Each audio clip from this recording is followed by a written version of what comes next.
In this video, I'll be showing you how to use RustDesk to remotely control another Android device. Alright, so let's get started. Alright, so to get started, you need to head over to this website called RustDesk. I'm going to be using this phone over here to control this one.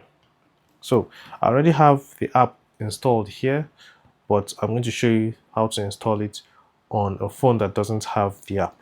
I like that they have this one in over here because some people, they use apps like this to carry out fraudulent activities. So make sure you are sure you trust the person you are giving access to. Anyways, so when you get to the website, scroll down and then tap download. A new page will open. So scroll down and then you choose your operating system. Now since I'm using an Android device, this is the option I'll be choosing. So I'll tap universal and it's going to download the app for me before I can install it. So I'll tap download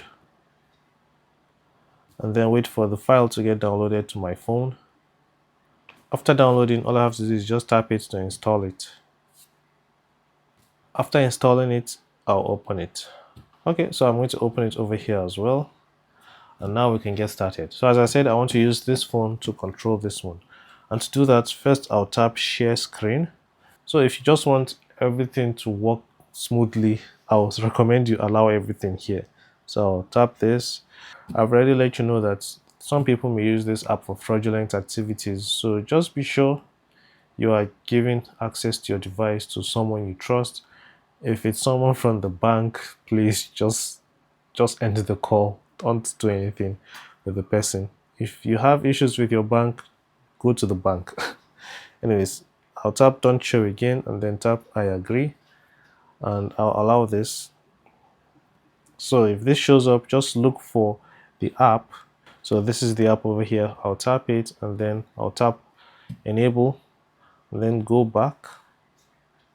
I'll also enable this, go back. Anything that pops up, just tap allow.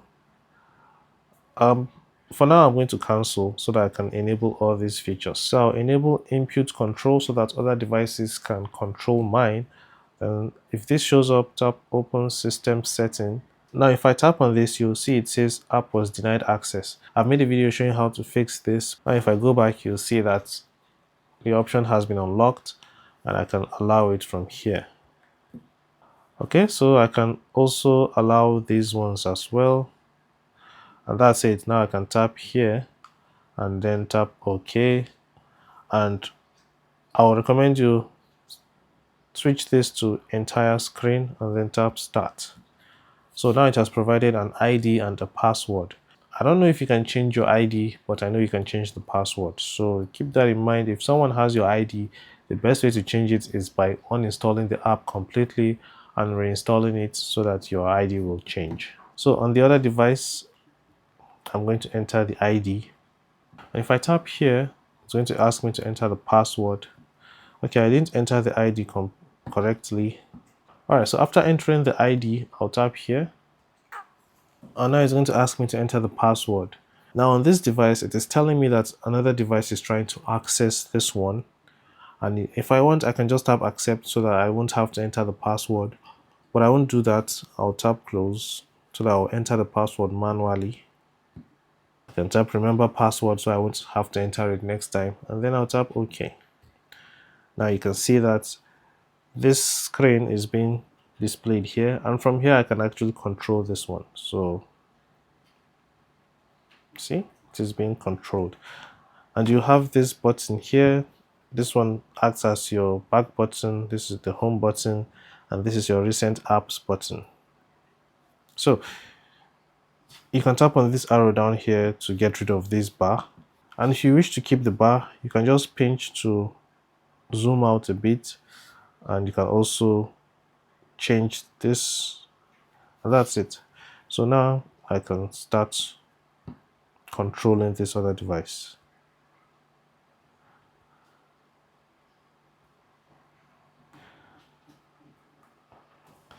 You can see I can swipe, I can check out notifications. From here, I can even tap the home button to go to the home screen. I can tap here to view all the recent apps and even scroll.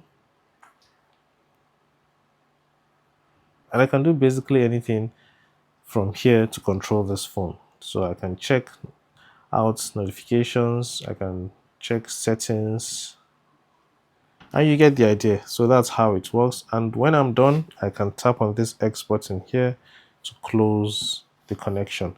So that's basically how it works.